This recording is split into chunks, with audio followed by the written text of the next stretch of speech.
2 കൊരിന്ത്യർ 9-ാം അധ്യായം. വിശുദ്ധന്മാർക്ക് വേണ്ടി നടത്തുന്ന ദ്രവ്യശേഖരത്തെക്കുറിച്ച് നിങ്ങൾക്ക് എഴുതുവാൻ ആവശ്യമില്ലല്ലോ.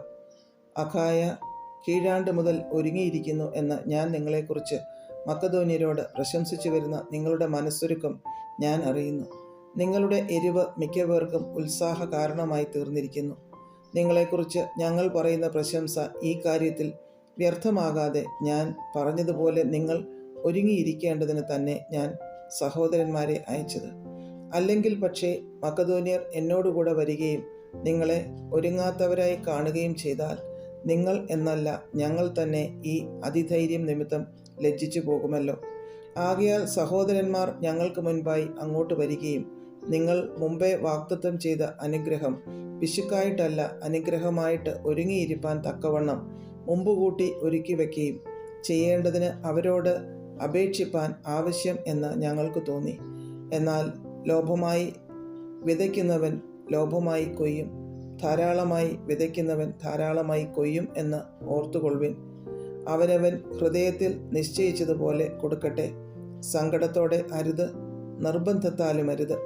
സന്തോഷത്തോടെ കൊടുക്കുന്നവനെ ദൈവം സ്നേഹിക്കുന്നു.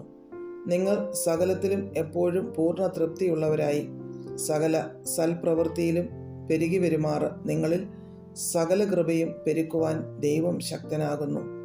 അവൻ വാരി വിതറി ദരിദ്രന്മാർക്ക് കൊടുക്കുന്നു, അവൻ്റെ നീതി എന്നേക്കും നിലനിൽക്കുന്നു എന്ന് എഴുതിയിരിക്കുന്നുവല്ലോ. എന്നാൽ വിതയ്ക്കുന്നവന് വിത്തും ഭക്ഷിപ്പാൻ ആഹാരവും നൽകുന്നവൻ നിങ്ങളുടെ വിതയും നൽകി പൊലിപ്പിക്കുകയും നിങ്ങളുടെ നീതിയുടെ വിളവ് വർദ്ധിപ്പിക്കുകയും ചെയ്യും. ഇങ്ങനെ ദൈവത്തിന് ഞങ്ങളാൽ സ്തോത്രം വരുവാൻ കാരണമായിരിക്കുന്ന ഔദാര്യമൊക്കെയും കാണിക്കേണ്ടതിന് നിങ്ങൾ സകലത്തിലും സമ്പന്നന്മാർ ആകും. ഈ നടത്തുന്ന ധർമ്മശേഖരം വിശുദ്ധന്മാരുടെ ബുദ്ധിമുട്ട് തീർക്കുന്നതുമല്ലാതെ ദൈവത്തിന് അനവധി സ്തോത്രം വരുവാൻ കാരണവുമാകുന്നു. ഈ സഹായത്താൽ തെളിയുന്ന സിദ്ധതാഹേതുവായി ക്രിസ്തുവിൻ്റെ സുവിശേഷം നിങ്ങൾ സ്വീകരിച്ച അനുസരണം നിമിത്തവും അവരോടും എല്ലാവരോടും നിങ്ങൾ കാണിക്കുന്ന കൂട്ടായ്മയുടെ ഔദാര്യം നിമിത്തവും അവർ ദൈവത്തെ മഹത്വപ്പെടുത്തും. നിങ്ങൾക്ക് ലഭിച്ച അതിമഹത്തായ ദൈവകൃപ നിമിത്തം അവർ നിങ്ങളെ കാണുവാൻ വാഞ്ചിച്ച് നിങ്ങൾക്ക് വേണ്ടി പ്രാർത്ഥിക്കും.